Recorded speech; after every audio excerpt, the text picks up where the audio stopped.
Before the glimmering tiaras, before the royal processions, before the world called her Queen Mary, there was a young woman from Tasmania, and a Danish crown prince who fell in love in the most unexpected way. But what happened when that dashing prince met the family of the woman who would one day become his queen? What did Queen Mary's father really think? How did her sisters react? And was Crown Prince Frederik truly ready for a life-changing decision that would tie two worlds together forever? In today's story, we take you back to that unforgettable moment, when royalty first met the warmth of suburban Australia, and hearts around the world were never the same. To truly understand the significance of that heart-melting moment, we need to rewind to the very beginning. It was the year 2000.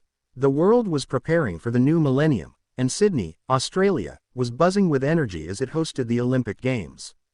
Among the thousands of visitors flocking to the city was a 32-year-old European royal who was charming, athletic, and painfully shy in front of the press, Crown Prince Frederik of Denmark. He was there unofficially, attending events with his royal entourage but also hoping to enjoy a bit of anonymity down under. In contrast to the stiff formality of European courts, Australia offered freedom, privacy, and fate.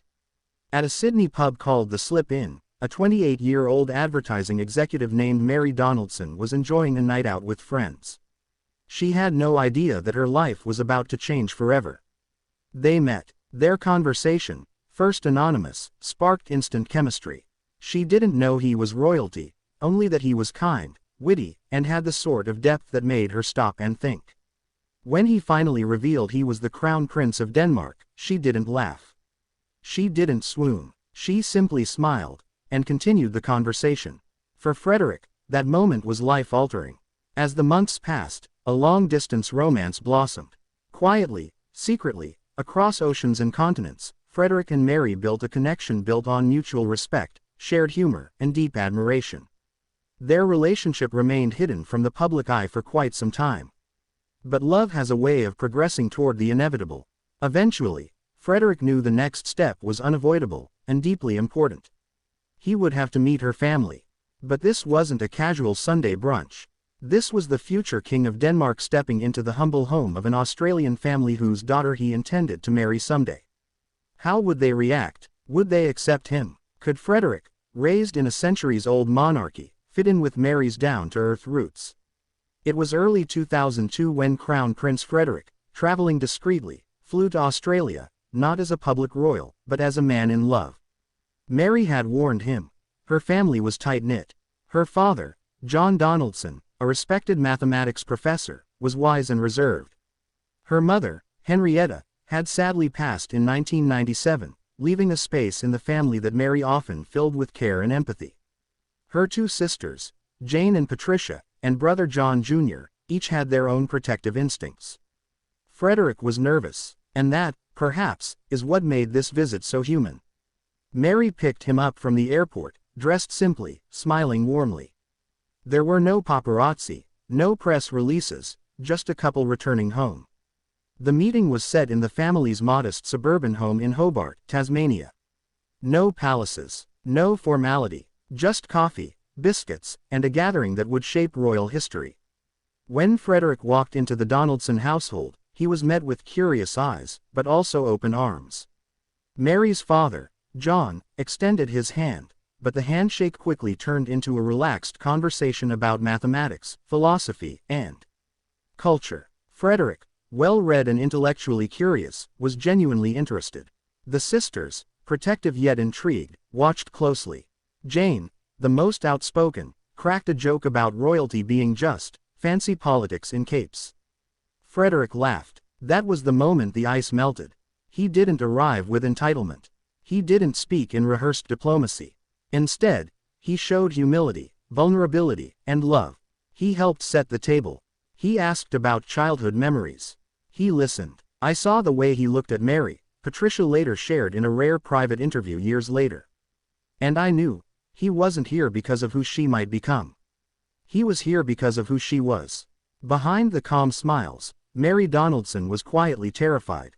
This was the moment where two worlds would collide. A girl from Tasmania, whose life had already changed so dramatically, was about to ask her family to understand something surreal. That this man, her boyfriend, was not only royalty, but a future monarch. She had watched Frederik balance public life and personal depth.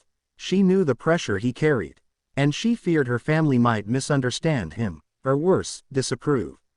But her fears melted as quickly as Frederik's nerves.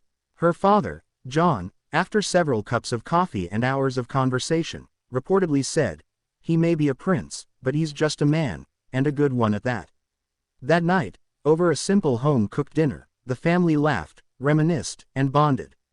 There were no paparazzi, no royal advisors, just a man and a woman, surrounded by love.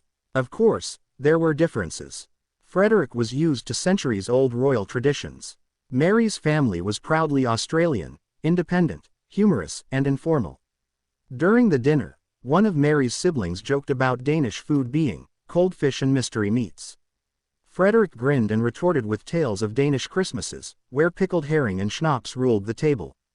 The humor was light, the warmth was real. Later that evening, the family played cards. Frederik joined in. They sat around the fireplace, talking late into the night. Frederik, by then, had changed into jeans and a sweater. No titles, no fanfare, just family. One of the most emotional moments of the visit reportedly came late at night, when Mary had gone to bed, and Frederik found himself sitting alone with her father. What they spoke about remains mostly private, but insiders close to the family later suggested the conversation included deep philosophical topics, about love, about purpose, about what it means to choose a life of service. John Donaldson reportedly asked Frederik, "Do you love her enough to give her a life she deserves?" Frederik answered, quietly but firmly, "More than anything." That was the night a bond was sealed. Not between countries, but between hearts. The next morning, Frederik joined the family for a casual breakfast.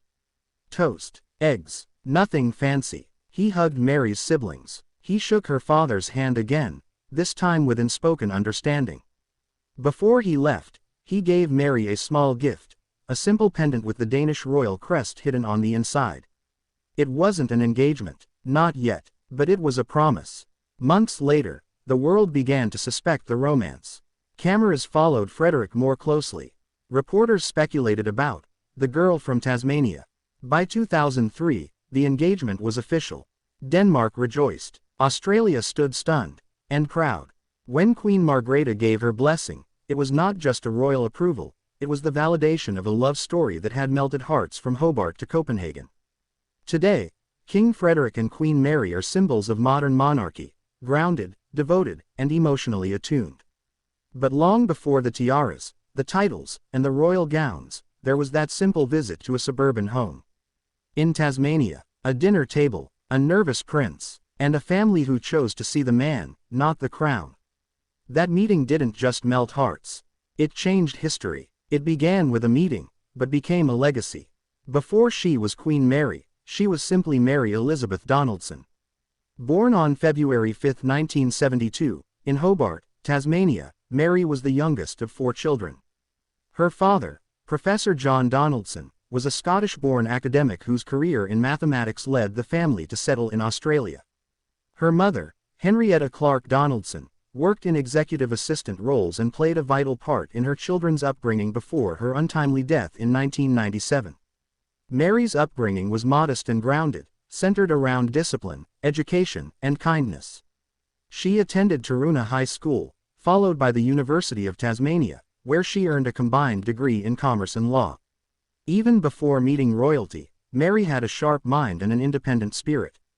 Her career path included roles in advertising, marketing, and international business, working in Melbourne and later in Sydney. She was known by friends and colleagues as driven, thoughtful, and surprisingly reserved. But under her polished professionalism was a girl who loved horses, admired Audrey Hepburn, and read deeply into literature and philosophy. Mary Donaldson was never chasing fame, she was chasing purpose. This context is vital, because when she met Frederik at that now famous Sydney pub, she wasn't looking for a prince. She was simply enjoying her life. And maybe that's why the prince fell for her. To understand the emotional intensity of that first family meeting, we must also understand Frederik's background. Born on May 26, 1968, Frederik André Henrik Christian was the first son of Queen Margrethe II of Denmark and Prince Henrik. Raised in the spotlight, he struggled under the pressure of being a future king. Frederik's early years were marked by a tension between tradition and personal longing. While his mother was devoted to her royal duties, his father, French-born Prince Henrik, often felt overshadowed, even expressing dissatisfaction with the gender dynamics of the Danish monarchy. Frederik inherited this emotional complexity. He was intelligent but shy, athletic but sensitive. He earned a master's degree in political science from Aarhus University and served as a naval frogman, Denmark's equivalent of a Navy SEAL. He was known as Pingo in training, tough, determined, but emotionally guarded. What he lacked was not confidence, but connection. Which brings us back to that dinner table in Hobart. That meeting was not just a royal formality, it was a healing experience. A moment of genuine belonging. A taste of family life untouched by court intrigue. Mary's siblings each brought a unique personality to the table that day. Jane Stevens née Donaldson, the eldest, was pragmatic and protective. She had worked in community health and took her big sister role seriously. Patricia Bailey, née Donaldson, a school librarian and mother, was more reserved but fiercely observant. John Donaldson Jr., Mary's only brother, was a businessman who quietly observed the royal visitor with caution. Despite their differences, the siblings were united in one thing: protecting Mary's peace. So when Frederik charmed the room, not with power, but with humility, he earned their respect. According to close friends of the family, Jane later said, "He passed the test. Not because he's a prince, but because he made Mary laugh like she used to when we were kids." Following that trip to Australia, sources close to the Danish royal family have confirmed that Frederik wrote a deeply personal letter to Queen Margrethe. Though the exact wording has never been released, those close to the palace say the letter included phrases like, "I have found the one who calms my soul. She belongs to no court, but she carries herself like a queen. She has a family who reminds me what love looks like when it's not staged." What Margrethe, at the time, was both surprised and touched. She had raised Frederik for this moment, to choose with wisdom, and to lead with heart. Despite their private love, going public was another challenge entirely. Mary Donaldson would have to undergo a complete transformation, from Australian commoner to future Queen of Denmark. That meant learning Danish, a notoriously difficult language, studying royal protocol, training in public speaking, diplomacy, and cultural customs, giving up her career, and parts of her private identity. All of this began quietly, before the engagement. Mary didn't complain, she committed, but none of it would have been possible without the memory of that supportive family meeting. Their blessing fueled her courage. She often recalled her father's words, "When you feel overwhelmed, remember who you were before they called you, Her Royal Highness." In the summer of 2002, before the engagement was announced, Frederik invited Mary and her father to visit Scotland, to reconnect with their roots.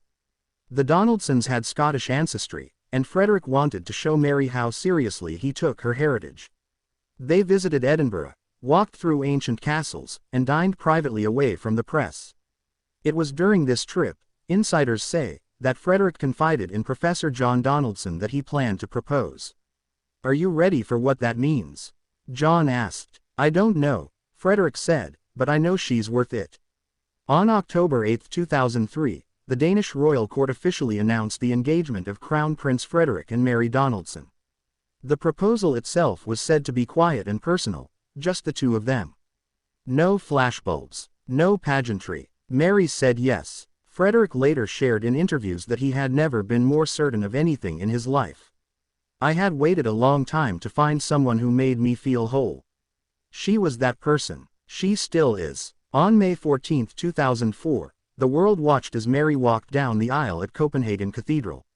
She wore an elegant ivory gown, her veil secured by a tiara gifted by Queen Margrethe herself.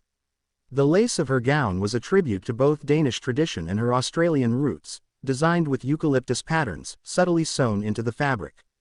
Frederik cried as she approached. Millions watched on television, billions of photos were taken. But in Frederik's eyes, the only thing that mattered was the girl he met in a Sydney pub, the girl whose family welcomed him not as a royal, but as one of their own. Since then, Queen Mary has become one of the most beloved royal figures in modern history. She has used her platform to support mental health awareness, anti-bullying campaigns, refugee integration, domestic violence prevention. Through the Mary Foundation, every major speech, every diplomatic visit, every act of service carries traces of the family values she grew up with in Tasmania. She's still that same girl, just with a crown. On January 14, 2024, following Queen Margrethe's historic abdication, Frederik became King Frederik X of Denmark. And by his side stood Queen Mary, the first Australian-born queen in European royal history. As they stood on the palace balcony, waving to thousands gathered below, the world saw more than royalty. They saw love. They saw partnership. They saw a king who once walked into a suburban Australian home and found not just acceptance, but family. It all started before the engagement. Before the crown. Before the spotlight. A quiet dinner. A nervous prince. A hopeful daughter. And a family that chose to open its arms. In the end, fairy tales aren't made in castles. They're made in kitchens. Around dinner tables. In the eyes of fathers and the laughter of sisters. And sometimes, a simple meeting can melt hearts, and change the course of history. What would you do if the future king of a nation walked into your home, not as royalty, but as the one your daughter loved? Let us know in the comments. Do you believe true love can bridge entire worlds? And what would you ask a royal if they were sitting at your family dinner table?